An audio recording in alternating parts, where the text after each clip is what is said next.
Hi everyone, this is Guido Pelagos, and today I was thinking about doing a video about impulse buying watches.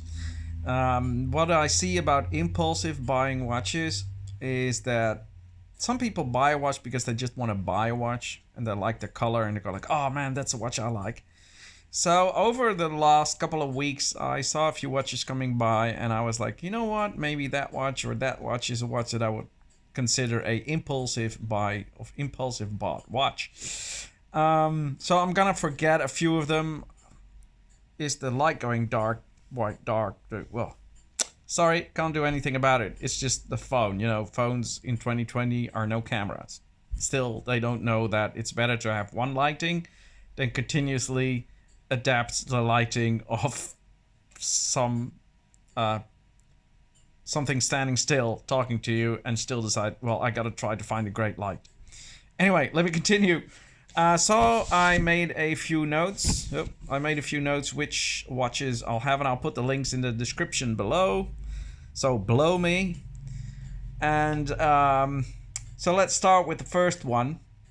And these are not watches I dislike. I will probably say that I dislike some of the watches, but it's not about the disliking. It's like watches I think that might be an impulsive buy, which in my opinion could be ones because of their popularity, and like, well, you know, are they that good? Are they that special?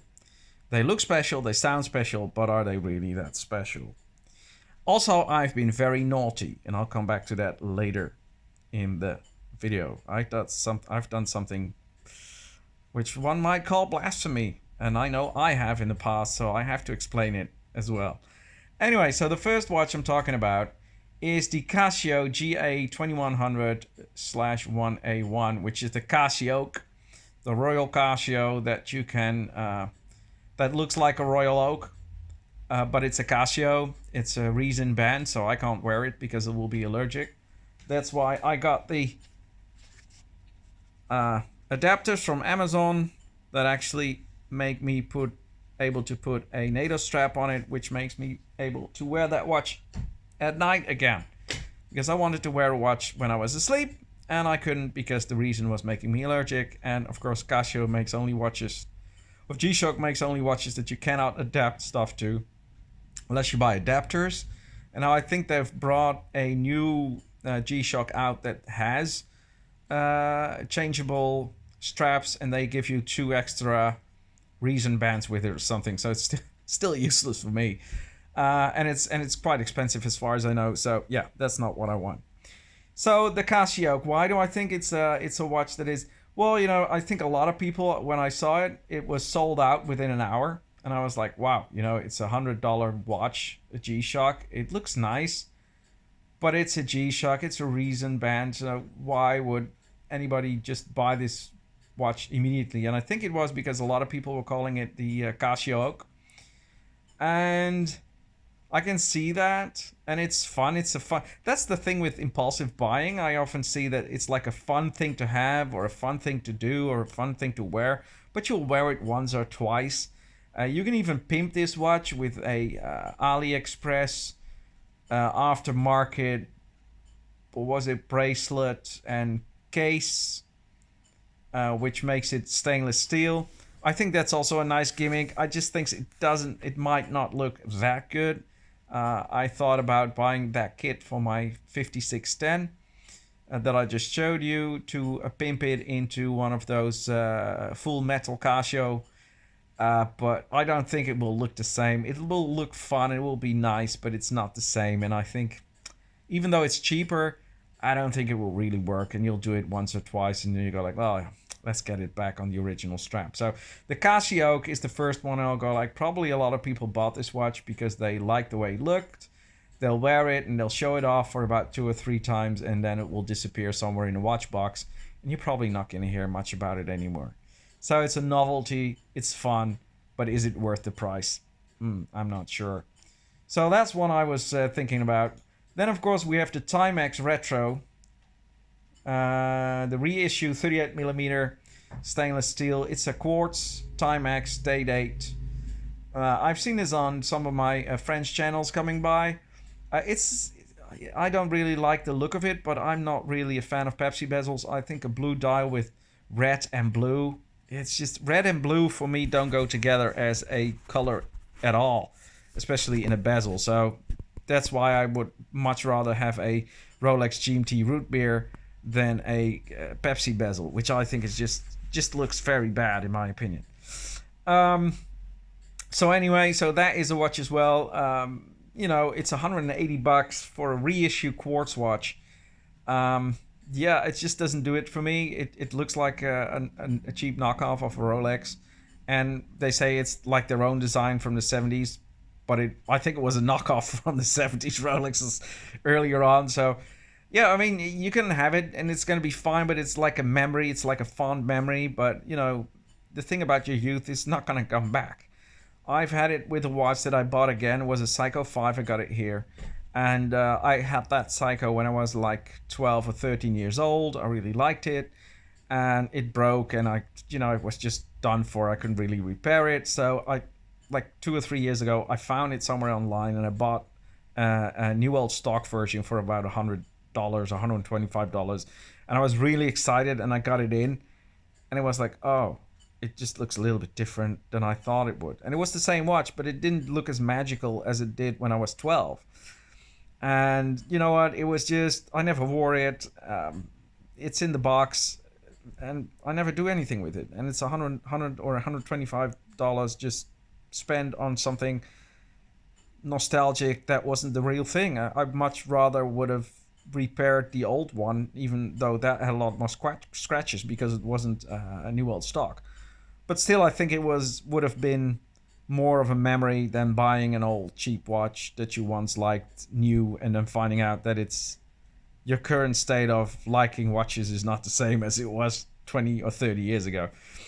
So yeah, the Timex, yeah, I think that is an example as well. If you know one of those from your youth and you find it, you go like, oh great, and you'll buy it and you go like, yeah, it's nice, but it's a different time now and I'm not really into it that much anymore. It was like an impulsive buy because it reminds you of your childhood. You got a good feeling and you bought it. And now you go like, oh, not really sure. So that is one. Now I hope TGV is not watching. If he is, he'll just have to forgive me. I'm not a fan of the brand Squale. Well, I have to say, whatever you think of TGV, he is the guy that put a whole watch brand back on the market because Squale is more or less well known nowadays. While I don't think it would have made much of a name for itself if it wouldn't have been promoted that much. Because for me, the Squale is not a brand that I really enjoy. The old Squales from the 70s, they're fun. And there's always something to find of a brand that makes them special. I think these guys made cases for, what was it, Blancpain or whatever, Breguet or whatever. Yeah, sure. But it's like 50 years ago and they made cases for another brand. So does that make it a very special history brand? Not really sure. It's just like, everybody's got some history, and to move on to some history that's been that old, and if that's the thing you're proud of course it's nice to have some history, but yeah, it's not something really that special. You didn't make movements for Rolex or something. It's just a little bit different. So yeah, the Squale, and then it's like the 1521 Atmos, the one with the, like Simon Beach called it, the dildo hand. It's an okay watch, but I really don't see the value in it. If I see here, the price of that watch is 883 euros. That's over $900 for a watch with an ETA 2824. Yeah, I know, I should say so because I got a Pelagos 2824, but anyway, that's a Tudor and not a Squale. But anyway, with a 2824 in there, yeah, painted hour markers, which I think is always cheap. Why not just make hour markers if you're gonna buy for $800 or $900 a watch? Just make some hour markers on there. It's just a little bit weird in my opinion. So that is watch doesn't really do it for me. Yeah, so I would say a lot of people bought the Squales as an impulse when they saw the Urban Gentry channel talking about it, and it was like, oh, I want to have a Squale because Tristano has a Squale. And like, oh, well, if that's the thing, I mean, I think I hear somebody say as well, do you want to have a Tag Heuer Max Verstappen, which is the Dutch champion of the Formula One, then you'll be a 50-year-old guy wearing a 18-year-old guy named Luxury Swiss Tag Heuer. it's the same thing why I don't really understand why all these Rolex fanboys talk about the Kermit and the Batgirl and that kind of stuff. I'm just like, am I gonna be at a party and somebody says, "Oh man, is that a Rolex?" And you go like, "Yeah, this is," and they don't know anything about Rolex, and you go like, "Yeah, this is a Rolex Kermit." You just gotta look like a fool, in my opinion, right? But anyway, it's a great watch. I mean, that alone, this is a great watch. But it's just all those nicknames. It's just like, I'm not really sure. It's like there's nothing wrong with being gay, but if you want Calvin Klein underwear, you're actually as a man walking around with a gay man's name on your underwear. It's just whatever you want, but yeah, I don't know why I would like to have that name on my underwear, but if that's your thing, that's your thing. So the Squale 1521 Ocean, it's not my thing either. It's not really something and I think a lot of people bought Squales because it was affordable. They're quite expensive now, and it's just, yeah, it's my opinion, it's not just that special. So impulsive buy, TGV for it. Oh, I want one too. What else do we have? Oh yeah, the Swatch. I'm going to squeeze some holy houses at the moment. The Swatch System 51, I think, is also a nice example of a hype. When this watch came out, a lot of people got these System 51 watches. Now I think you can service them now, but then again, if the watch is $220, are you going to service it in 5 or 6 years? I don't think so. So, and you probably don't have to service for 10 years, but anyway, if it's serviceable, but the watch is $200, you're probably not going to service it. So, unless there is somebody who can service these watches very cheap, because it's not a very complicated watch, but then again, that is a lot of guessing. So, the first System 51 watches, as far as I know, weren't able to be serviced. So you get a $150 watch that has a mechanical movement, but it's on this cheap strap, and it's just a novelty. It's like, oh look, Swatch made an automatic movement, cheap, and it's durable, and it's fun, and it's playful. Of course, it's Swatch, it's fun, it's playful, but at the end of the day, it's still a hype-ish kind of a watch. I don't know how many people in the comments put it in the comments below if you have a System 51 watch, if you actually still wear it, because I don't think many people who own one are still wearing it. It was fun at the time, but at the moment it's like, well, yeah, So that's one. There is a brand coming by. It's a Dutch brand. It's called Brun Montagne. BRUNMOTANGNE, if I'm right. Yeah, I see a lot of people buying into it now. It's a new brand, and they have some okay looking watches. It's a little bit different, but then suddenly like 50 people buy it, and it's like a FOMO watch, the fear of missing out watch. And then you buy it and you wear it and you go like, oh, what a cool watch. And like after 3 weeks of wearing it, it disappears in your watch box, and you wear it like once a year. Again, all my opinion, guys. The Bulova Accutron, I think, is a nice one that I almost fell for. It's the Accutron. It's a reissue of the Computron from the 70s. I think it looks really cool, but I think it's very unusable because you have to push a button to watch the time. It's not waterproof. So in the end, for the price you pay, it's not really a very good watch, and it's a novelty, and you'll wear it a few times to show off or wear something different. But then you still pay, I think it was like 300 or 400 euros. And then again, you wear it once or twice a year. So is it really value for money? I don't think so. So I'm glad I didn't do that. Which one as well? Yeah, I was talking about the Full Metal G-Shock, the Full Metal. I think that is a watch as well. I know some people who bought one, but I know also a lot of people who sold it right away after a week or so. They fell for the, and I almost fell for it too. You order that one because it's the first G-Shock Full Metal, and you go like, oh yeah, that's like the luxury G-Shock 5600. But there isn't a luxury G-Shock 5600. There isn't a luxury G-Shock. Even if you made it out of gold, it's still not luxury, right? So I don't really feel much for the 5600 Full Metal or 5610 or whatever it is. It's Bluetooth connected and all that shit. I mean, you don't need a smartwatch. It's not really my thing. And I think a lot of people would wear that maybe also once or twice a year, and they'll go back to their Rolex or their Presage or anything like that. I don't think many people wear that watch a lot of the time. Of course, with all kinds of exceptions. So this is all my opinion. But I think these are all impulsive bought watches. Maybe there's another one.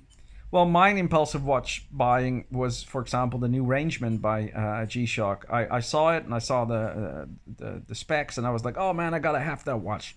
And then I had it and it didn't work and it was too big and I tried all kinds of things, new straps but it didn't work. And it just kept working against me and it was the worst buy I ever did. Was the new Rangeman by Casio G-Shock. It's the worst watch to get, in my opinion.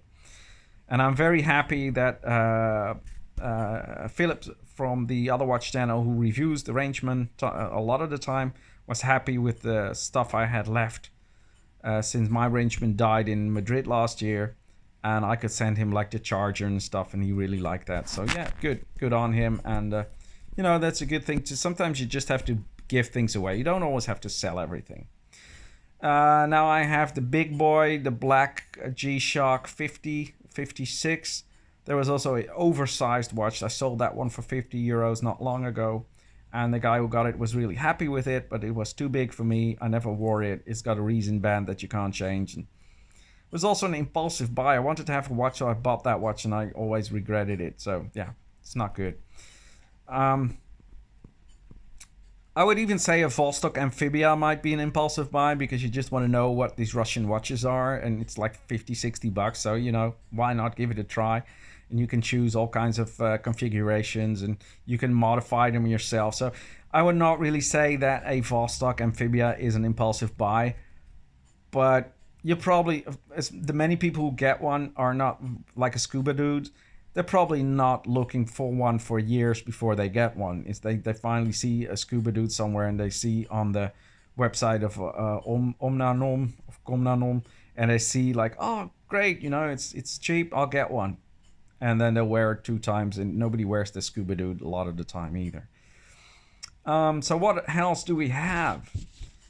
Well, I think that's about it. Yeah, I might even say the Speedmaster Reduced is now I know someone who really wanted one and got one, especially because he wanted the Reduced. So that is fine. You get the Reduced Speedmaster. But I think a lot of people got it because there was, it's like a second best. You can't pay a real Speedmaster hand wind professional, so you buy the Reduced and then you get surprised by the service costs of the Speedmaster Reduced. Also one that I would consider in the luxury department is the new Rolex, what was it, Datejust? The ones with the ridiculous colors, the Tudor colored Rolexes that came out this year. I think if you buy that, you actually wanted to have a different Rolex, but they weren't available and you still wanted to say Rolex, so you buy that one. Yeah, whatever, have fun with it, but only buy that if you've got a lot of money laying around and you can just buy one because you like one or whatever, just for the fun of it. But if you were out to get a Rolex and you buy the new Datejust with the weird colors, I think you're settling for a lot less than you should. That's just my opinion, simply because the rest is non-available. But maybe you should look further to another brand if it's not available. The world is not all about Rolex, although I know some people think so. And then, of course, you got to service these watches, and that's where it becomes troublesome. If you pay $200 for a watch that you bought on impulse, you're probably not going to service it because you never wear it, and it will disappear in a drawer because you don't want to throw it away. And you paid like $10 to $25 for every time you actually wore the watch, and I think it's a lot of money, especially for one night. Now, is there anything else I wanted to go over? Swatch 51, Boulevard, Acutron. No, that's it. So, I have been naughty. What did I do? For the first, last and only time, I bought a fake watch. I saw it coming by and I was like, you know what? For once in my life, I would want to know, especially for you guys, I'll buy this one to review it, tell you what I think about it. And I'm not going to ritually destroy it. I'll go back to that later. But it's a Squale. Because, no, it's not a Squale. It's a Steinhardt. It's fake Steinhardt. And, but Guido, you were so against fake watches? Very true. Don't buy fake watches. Or as Nick Shabazz would say, don't get into watches. But anyway, don't get into fake watches at all. The only reason I ever gave to buy a fake watch is if you already own that Rolex Submariner and you want to wear one 24 hours a day, and you have to go into town and you're not really sure if you're going to a part that is a little bit dodgy or not. You put on the fake, and when you get home you put the real one on, or at work you put the real one on. So if you get robbed, they get a fake watch. Like if we saw in Holland, the guy was killed by the fake Rolex Submariner of his friend. So maybe that wasn't the best idea I had as well. But, you know, if you're going to get robbed, you better get robbed of a fake watch than a real one. So that for me was like a secondary watch you already have. And then having the fake one, it's okay in my opinion.